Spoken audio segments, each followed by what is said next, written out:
15वी पर्यंत तुम्ही शिक्षण करता, लग्न करून देता आणि लग्न केल्यानंतर नवरा म्हणतो शिकून तुला काय करायचंय. पण ज्यावेळेला पती निघून जातो त्यावेळेला कुणाच्या घरी तरी भांडे घासावे लागतात, दुसऱ्याच्या शेतात काम करावं लागतं आणि जीवनात फक्त संघर्ष, हा संघर्षच तिच्या वाट्याला येतो.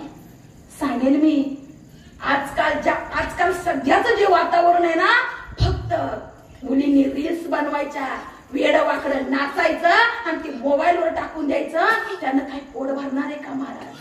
हा एक व्हायरस त्यांच्या डोक्यामध्ये घुसलेला आहे आणि मला असं वाटतंय खूप मोठं काहीतरी वेगळंच या जगामध्ये चालू आहे का. शिक्षणापासून एवढे मुलं सुद्धा वंचित होत आहेत, मुली वंचित होत आहेत, तासन तास मोबाईल घेऊन बसतात. शिकायचंय, काय करायचंय काही त्यांच्या डोक्यात नाहीये महाराज. प्रत्येक आईला मी सांगेल, बाई मुलीला जर शिकवलं ना, वाचाल तरच वाचाल, वाचाल तरच वाचाल, नाहीतर तिचा संघर्ष तिच्या शेवटच्या श्वासापर्यंत संघर्ष तिच्या 5वीला पुंजलेला आहे. तो संघर्ष जर कमी व्हावा वाटत असेल तर प्रत्येक आईने हा निर्णय घेतला पाहिजे, माझी मुलगी तिच्या पायावर उभी राहिली पाहिजे, तिने 15-20 हजार रुपये कमवले पाहिजे आणि मग तिचं लग्न केलं पाहिजे. प्रत्येक आईने हा विचार केला पाहिजे. अरे तुमची मुलं मोबाईल बघतायत, टीव्ही बघतायत, पण त्यांना वातावरण आहे तर त्याला आपण काही थांबवू शकत नाही. पण पुढचं वाक्य सांगू का, मुलीला टीव्ही पाहू दे, तिनं मोबाईल पाहू दे, पण तिच्यावर गाथा आणि ज्ञानेश्वरीचे संस्कार असतील, स्वारकाराचे संस्कार तिच्यावर असतील तर ती वेगळ्या वळणानं कधी जाणार नाही महाराज.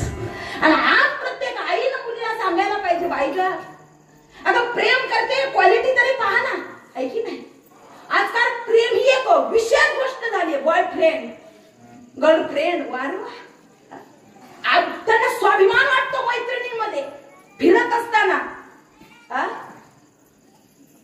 ते म्हणतो तो माझा फ्रेंड आहे, तो म्हणतो ती माझी फ्रेंड आहे. अरे क्वालिटी तरी पहा, लेवल पहा. तू कुठं, ते कुठं. तू कॉलेजला जाते, ते थोबाडात गोवा खाऊन तिथं पतापत करायला मारतो, तोच तुला आवडतो. किती विशेष गोष्ट आहे महाराज. शिकवलं पाहिजे की नाही, सांगितलं पाहिजे की नाही. प्रत्येक आईनं सांगा मुलीला, बाई तू एखाद्या वेळेला एक बुक कमी शिक, तुला शिकायचं मी तुला शिकवायला तयार आहे, पण एक काम कर, शिकण्यासाठी तुला बाहेर गावी जावं लागेल, सिटीत जावं लागेल, तिथं राहावं लागेल. पण हात जोडून सांगते, तुझा बाप गावामध्ये स्वाभिमानानं वागतोय, स्वाभिमानानं जगतोय, हत्ती एवढा बाप, त्याची मान समाजात खाली जाईल असं कधी वागू नको. आधी संस्कार त्या ठिकाणी देणं गरजेचं आहे. हा संस्कार असतील तरच लेकरं घडणार आहे. संस्कार लोप पावत चाललेले आहे. फक्त वाकडं तिकडं नाचायचं.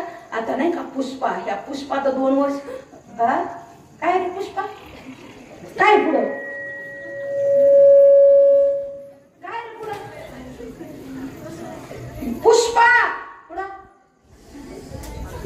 पुष्पराज, सुंदर त्यांच्या पुढं काय रे, वा वा वा, देवाच्या द्वारीच्या पुढं काय, चंद्राच्या पुढं काय, चंद्र काय, इकडं पुष्पान पुष्पराजन चंद्रान काय महाराज.